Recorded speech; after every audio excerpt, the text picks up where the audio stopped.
Au nom du Père, du Fils et du Saint-Esprit, un seul Dieu, Amen. Que sa bénédiction repose sur nous maintenant et pour toujours. Amen. Seigneur, apprends-nous comment prier. Seigneur, apprends-nous la prière. On a tous envie de joindre les disciples qui ont adressé cette question à Jésus. La prière, c'est vraiment un art. Selon les paroles, les apophthegmes des saints-pères, il parlait de la prière comme étant un art à apprendre. C'est quelque chose dont je dois faire un grand effort pour m'y investir et pour la comprendre et aussi la vivre. C'est un langage, c'est une communication. Quand il y a un petit enfant qui naît, il apprend à parler.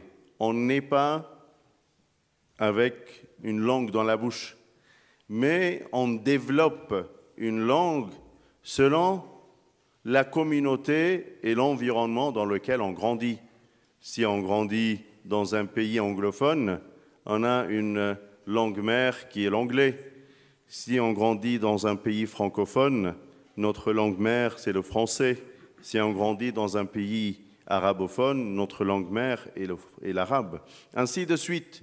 Alors, c'est quelque chose acquis qu'on apprend, qu'on développe, qu'on fait un effort avec les enfants pour qu'ils apprennent une langue. Et même quand ils grandissent, on fait encore plus un effort pour leur enseigner une deuxième, troisième langue pour qu'ils maîtrisent plusieurs langues. Et c'est grâce à ces langues qu'ils apprennent qu'ils trouvent encore du travail ailleurs et qui ont plus de chances de travail. Donc la prière, il faut bien la comprendre dans ce sens-là, que c'est un langage, que ce sont des paroles qu'on doit apprendre, qu'on doit faire un effort pour maîtriser le comment, le quand, le pourquoi, ainsi de suite, et développer une prière qui est acceptée et qui est interne, qui a des sens internes. On peut prier avec la bouche, avec la langue. On peut juste réciter des paroles, des mots, sans vraiment s'y mettre et à comprendre de quoi il s'agit. Mais on peut aussi prier avec ma conscience, mon cerveau, mes pensées qui s'investissent dans les paroles que je suis en train de dire. Et il y a aussi un troisième organe qui doit rentrer dans ce travail de langage, c'est mon cœur. C'est un travail interne. La prière, c'est tout un travail de communication interne avec le Seigneur. C'est facile de parler avec un collègue, un ami que je vois, qu'il me parle et que je lui parle. Mais c'est plus difficile de communiquer avec le Seigneur parce que je ne le vois pas. Et je dois d'abord apprendre à le voir en le connaissant pour maîtriser les paroles de ma prière. Et je ne vais jamais le comprendre sans comprendre la prière interne, la prière du cœur, la prière des pensées. Comme on a appris du Saint-Esprit qui intercède pour nous, même à travers les soupirs inexprimables, ce sont tes soupirs inexprimables qui développent le sens de ta prière interne. Alors, comment puis-je développer ce sens de prière interne? Il y a les lectures spirituelles. C'est pour cela qu'on est guidé par l'Agbeya, les psaumes, les litanies, certains passages d'évangile qui sont dans l'Agbeya, ou par les paroles de chant, ou par les éléments de prière connus dans des lectures des gens qui étaient avant nous et qui ont maîtrisé la prière. À travers les lectures spirituelles que tu peux avoir, tu développes le sens, le jargon de la prière qu'on doit apprendre. Comment? Quelles paroles puis-je dire? Si tu travailles dans un domaine politique, on t'apprend le jargon politique. Comment s'excuser, comment parler, comment dire. C'est les façons de parler qui correspondent au poste que tu prends. Ainsi de suite, selon le métier que tu fais, tu apprends du jargon. Aussi, pour la prière, il y en a un jargon, il y en a des paroles, il y a des mots, il y a des façons de développer les paroles, et cela n'est que par les grands prieurs, comme David, celui que la prière était entendue. David, lui, c'est vraiment un personnage à admirer. Comment il a progressé dans sa prière. D'abord, il a dit dans ses psaumes, 2 fois par jour, je prie l'Éternel, le matin et le soir. Ainsi, il a grandi dans la prière pour dire 7 fois par jour, je te louerai, mon Seigneur. Jusqu'à qu'il a terminé par dire, je suis une prière. D'ailleurs, il y a un chant qu'on chante avec ces paroles de « je suis une prière ». Qu'est-ce que ça veut dire « je suis une prière » ? Est-ce que j'ai médité un peu? J'ai déjà eu cette réflexion de comprendre comment être une prière. Je dis une prière, mais que je sois une prière moi-même, c'est un travail de vie. C'est le travail de ma vie. Si tu réussis ta communication avec Dieu, il est là pour t'entendre, t'écouter et même admirer les paroles que tu es en train de dire dans tes prières. C'est pour cela qu'il nous a appris aujourd'hui un élément de prière très important, c'est la véhémence. À travers la parabole de la veuve et le juge et le voisin qui a toqué à la porte pour chercher du pain.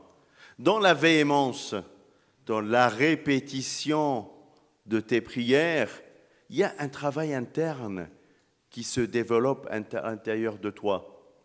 Vous savez, quand Dieu a demandé à Abraham de présenter son fils Isaac en sacrifice, il lui a demandé de monter une montagne, Morija. Mais pourquoi, Seigneur? Pourquoi tout ce travail, tout ce trajet, toute cette difficulté de monter une montagne? Il aurait pu faire ce sacrifice n'importe où sur une terre plate ou à côté de chez lui, qu'il sort déjà de sa maison et qu'il présente son fils et que cette histoire se complète par le pardon ou par le fait d'être sauvé, que tu voulais dire. Pourquoi la montagne? Pourquoi le trajet? Pourquoi la répétition de cette escalade de montagne qu'il n'a arrêté de faire? Parce que dans cette escalade, il y a toute une conversation qui s'est passée à l'intérieur d'Abraham, à l'intérieur d'Isaac et entre Abraham et Isaac. On ne la connaît pas, c'est quelque chose d'intérieur qui s'est passé en lui tout le long du chemin pour méditer et réfléchir à ce sacrifice. Mais qu'est-ce que je suis en train de faire? Pourquoi? Le comment? Tout ce travail interne n'était qu'une prière que le Seigneur a acceptée et a vu dans ses paroles la foi d'Abraham par laquelle il a été sauvé, lui et son fils. Il y a des trajets, il y a de la véhémence tout au long d'un long trajet qu'on est invité à vivre, à faire, pour pas que le Seigneur nous écoute, parce que d'ailleurs il nous entend dès la première parole, il est là. Il connaît même les soupirs inexprimables dans nos cœurs, mais afin que notre conscience comprenne ce qu'est le Seigneur et ce qui est la prière. C'est un travail de prière pour moi. Je ne prie pas le Seigneur pour lui faire plaisir. Si je pense que je prie le Seigneur pour lui faire plaisir, c'est hors sujet. Je prie le Seigneur pour que je change mon intelligence et que je deviens moi-même une prière, une odeur d'encens qui monte vers les cieux. Je prie le Seigneur pour que dans mon intérieur, je reconnais la soif d'être avec lui, le manque qu'il me manque et que j'ai envie d'être avec lui. Quand un de tes grands-parents, tes ancêtres ou un de tes proches part vers le ciel, parfois tu as envie de parler avec lui et tu vas vers sa petite photo pour faire une communication avec lui. Pourquoi tu fais ça? Parce qu'il y a une envie, il y a une soif interne de retrouver cette personne et de communiquer avec elle. Est-ce que tu as cette soif et cette envie vis-à-vis de ton Seigneur, de Jésus? C'est dans la prière et à travers la prière que tu développes cette envie, cette soif, ce sentiment interne de communication avec lui. Éveille ta conscience. Éveille ta conscience. Ce coup-là, dis à ton homme interne, mais pourquoi tu veilles? Pourquoi tu es en sommeil? Pourquoi tu ne cherches pas ton Seigneur?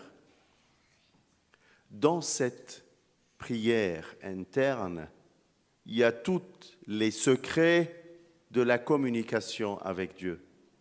Vise bien une prière interne. Fais cet effort aujourd'hui. C'est une occasion, on est tous là. Pourquoi? Pour prier le Seigneur. Pourquoi je le prie? Ce n'est pas pour lui, mais c'est pour moi-même.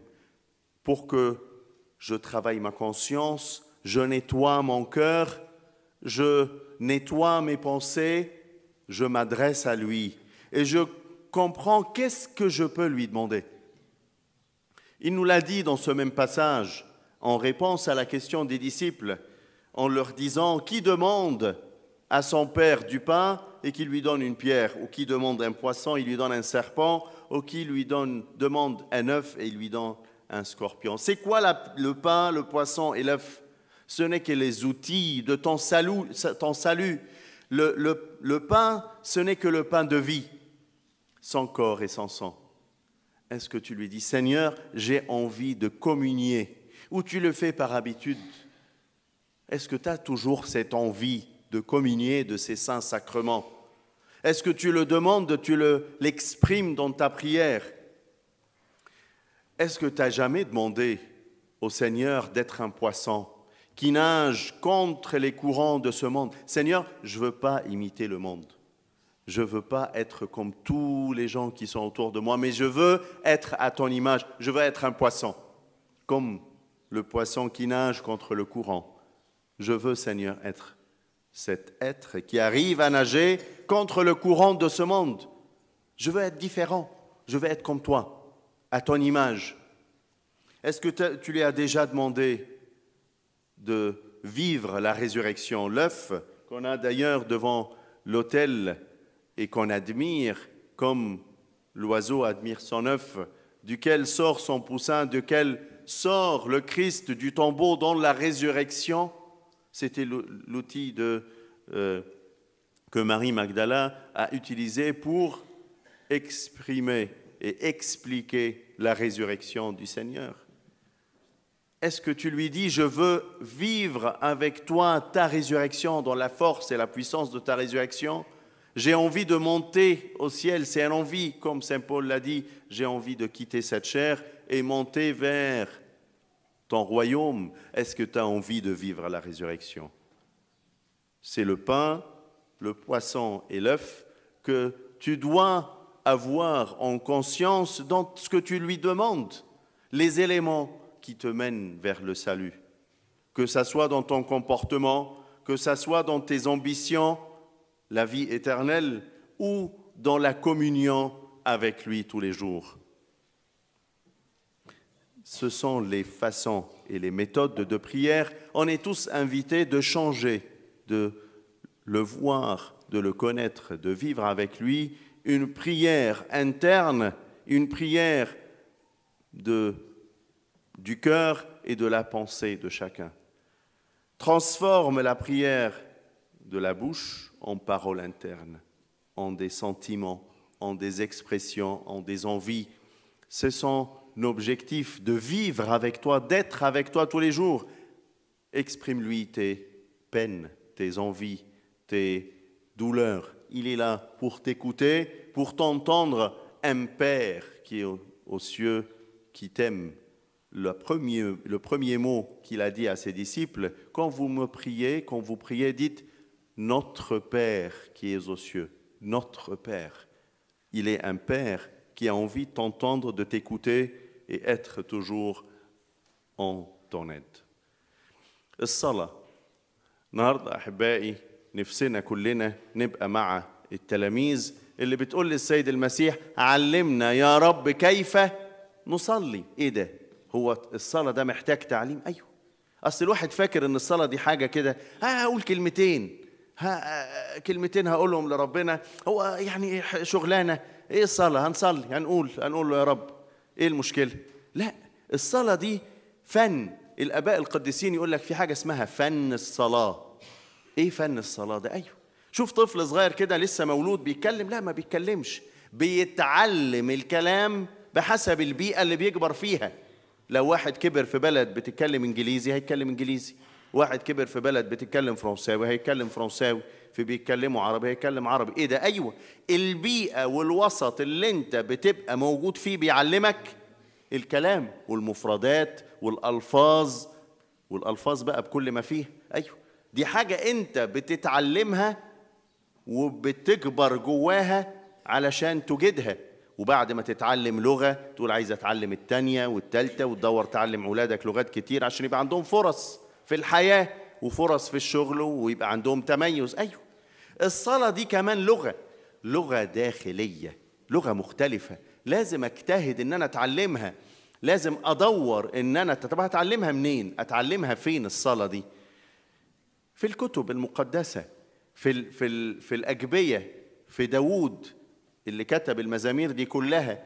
لما تقرأ المزامير تعرف الراجل اللي كان شاطر في الصلاة ده، واللي ربنا لقى ان قلبه مثل قلب ربنا، ده كان عامل بيقول ايه؟ ده بيقول ايه الراجل ده؟ ايه العبارات اللي استعملها؟ كان شاطر ازاي؟ لما تلاقي واحد شاطر في شغله تبقى تقول ورينا بيشتغل ازاي ده عشان نتعلم منه، نشوف كان بيكتب ايه، بيصلح ازاي، بيدور ازاي. هو الانسان كده، فما بالك في الصلاة؟ ليه ما بتدورش تعمل كده؟ ليه ما بتدورش تفتح مزامير داوود وتشوف طب يا ده كان اشطر واحد في الصلاة، نمرة واحد، ده واحد كبر جوه الصلاة. اول ما ابتدى كده قال له ايه؟ يعني مرتين بصلي بالنهار وبالليل سبحتك. بعدين قال له 7 مرات بقى سبحك يا رب. بعدين في كده في الاخر قال ايه؟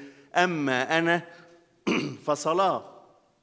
وتلاقي ترنيمة بتمشي في الاتجاه ده وتعلمك ان انت تقول انا صلاة. ايه ده؟ ايوه، انا محتاج ان انا نفسي اكون صلاة. اصل الصلاة دي مش حاجة شغل بالبق بس، مش بالشفتين بس، مش حاجة تكررها. ليها ادوات، يعني ليها حاجات اقراها عشان اتعلم. تقرا كتب السيد القديسين، تقرا كتب اقوال اباء، تقرا كتب مقدسة، تقرا ترانيم، تقرا ألحان تسبحها تقولها، عبارات موجودة في كتب علشان العبارات والكلمات دي تنطبع في قلبك وتبقى تحول ليك اشتياقات قلبك لاشتياقات روحية. لما تقرا في الكتب دي يبقى هي المفردات دي اللي بتعبر على ذهنك باستمرار بشكل يومي، تلاقي إنسانك الداخلي من نفسه كده بيدور على العبارات دي والمصطلحات دي والمفردات دي، يكررها حتى وانت مش واقف تصلي. وهي دي أما أنا فصلاة، إن الصلاة دي أصبحت حاجة جوايا، حاجة بكررها باستمرار لأنها اشتياقات قلب. الصلاة بتستعمل فيها مش شفتيك بس، في صلاة العقل وفي صلاة القلب كمان. وروح الله اللي ساكن فيك، اللي بيشفع فيك بأنات لا ينطق بها، ساكن جواك سمعك. الصلاة أحيانا بنتلخبط، بنفتكر إن أنا بصلي عشان أرضي ربنا. لا خالص، ربنا مش منتظر يسمع منك كلام صلاة. يعني مش واقفة، يعني مش واقف وجوده على الصلاة اللي انت هتقف تصليها. لا، ده الصلاة احتياج، انت اللي بتتغير جوه الصلاة، انت اللي بتتشكل جوه عبارات الصلاة. تلاقي واحد زي إبراهيم كده لما ربنا قال له ياخد إسحاق يقدمه ذبيحة، قال له ايه؟ اطلع جبل المريا قدمه هناك. طب مشوار، هنطلع فوق ليه؟ طب ما هنا وخلاص، ايه لازمتها يعني؟ طول السكة إبراهيم بيفكر ايه ده؟ انا هقدم ابني ذبيحه، ايه اللي انا بعمله ده؟ ده موقع حاجه اعملها ينفع؟ لا لا، ينفع، ايوه هو كده صح. كل دي عبارات. يرفع بقى، يخلص الحته دي، يخش على الحته اللي بعدها. يا رب انا بشكرك على العطيه اللي انت اديتهاني، وبشكرك على الابن اللي انت فرحت بيه قلبي، وبشكرك على كذا. يخش في حته الشكر، يطلع من حته الشكر يخش على حته العمل الداخلي مع ربنا والحوار الخاص معاه. يخش في اعماق الله وهو طالع الجبل. اصل الصلاه دي ليها اسمها حاجه اسمها لجاجه. اللجاجة دي اللي قالها في النهاردة سمعناها أو بنسمعها في مثل الأرملة والقاضي في لقا 18، أو بنسمعها في المثل اللي سمعناه بتاع الراجل اللي خبط على جاره وقال له عايز رغيف عيش عشان عندي ضيوف، وقال لك من أجل لجاجته سمع إليه. اللجاجة مش ربنا مش عايزك تتذلل يعني. أصل ساعات الواحد يفهم الأمور غلط فيفسرها غلط فيتسد منها. لا، ربنا مش عايز كده. ده جوه اللجاجة وجوه العملية التسلق الجبل اللي عملها إبراهيم معاه إسحاق دي حاجات بتتشكل جواك، مشاعر، أحاسيس، أفكار بتتولد، أفكار بتبقى ليها كيان جواك، رغبة، اشتياق. جوه اللجاجة مستخبية الاشتياق. هو مش عايز اللجاجة علشان يعني تقعد كده، لكن جوه اللجاجة بتتكون ويتولد حاجة اسمها اشتياق. نفسي يا رب أكون معاك. أصل الصلاة من غير اشتياق ناشفة ملهاش طعم، لكن الصلاة اللي فيها اشتياق، يا رب أنا عايز أتكلم معاك، نفسي أكون كده في حوار خاص وفي حوار داخلي معاك. الصلاة اللي فيها اشتياق صلاة حارة، صلاة فيها قلب، صلاة فيها مشاعر، صلاة فيها حاجات جميلة كتيرة. دور على الأدوات اللي توصلك للمشاعر الداخلية واللي تخلي ذهنك وفكرك في هذا الاشتياق موجود كل يوم. طب يا رب ما اجي اصلي اقول ايه؟ اعطانا النهارده 3 حاجات كده. قال لك ما فيش واحد يجي يطلب من ابوه خبز فيدي له حجر، ما فيش واحد يطلب منه سمكه فيدي له حيه، ومحدش بيطلب بيضه فيدي له. ايه حكايه الخبز والسمكه والبيض ده؟ احنا هنعمل ايه؟ لا، اصل الادوات دي كانت رموز. يعني الخبز هو خبز الحياه. اقول له يا رب انا عايز اكون دايما في كده شركه. يقول لك سر الشركه، سر الإفخارستية ده، عايز أكون في شركة معاك دايما يا رب. طلبتها في الصلاة قبل كده، قلت له يا رب عايز، أنا مشتاق إن أنا النهاردة لما أتناول أكون في شركة حقيقية معاك، تكون جوايا كده وأكون جواك. عايز أكون على صورتك وعلى شبهك وعلى مثالك. نفسي النهاردة التناول يغير من إنساني الداخلي ويخلي كده حاجة جديدة تبقى مولودة جوايا. طلبت منه قبل كده انك تكون سمكة. عارفين السمكة دي يعني ايه الميزة اللي فيها؟ انها بتعرف تعوم عكس التيار. نفسي يا رب ما اكونش شبه العالم، نفسي يا رب ما اكونش شبه الدنيا اللي حواليا.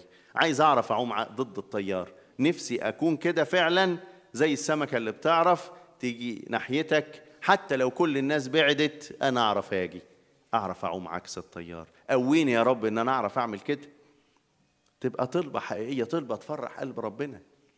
عارفين البيضة دي، أصل الكنيسة تحط دايما بيضة قدام الهيكل عشان تفكرنا ان احنا ننظر الى الهيكل كما كده اي عصفور بينظر للبيضة بتاعته. ودي وسيلة الإيضاح اللي استعملتها مريم المجدلية لشرح القيامة. فإذا كان ذكرها فهي رمز أو علامة للقيامة. نفسي يا رب أقوم معاك، نفسي أقوم من الخطية، نفسي أكون عندي اشتياقات روحية للحياة الأبدية معاك. يبقى ال3 طلبات اللي ممكن ترفعهم بقلبك ويكونوا حديث إنسانك الداخلي. نفسي يا رب أكون في شركة معاك، نفسي يا رب أعوم ضد تيارات العالم، نفسي أعيش القيامة معاك ويكون لي نصيب في الحياة الأبدية. أدوات الخلاص هل موجودة في صلاتك؟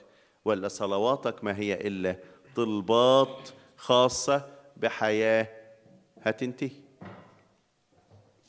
هو ده التغيير اللي ينتظر ربنا من لجاجتك في الصلاة، من تكرارك للعبارات، من انغماسك في القراءات الروحية. ومن هنا تبقى ليك تغيير للذهن وتغيير للفكر.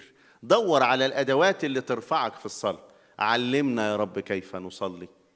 علمني يا رب إزاي أصلي النهاردة القداس، إزاي أصلي كل يوم، إزاي أكون في شركة معاك، إزاي أكون على صورتك، على شكلك، على شبهك، تكون مطبوع في إنساني الداخلي، عشان اشتياقات قلبي تكون اشتياقات روحية. له كل مجد وكرامة من الآن وإلى الأبد، أمين.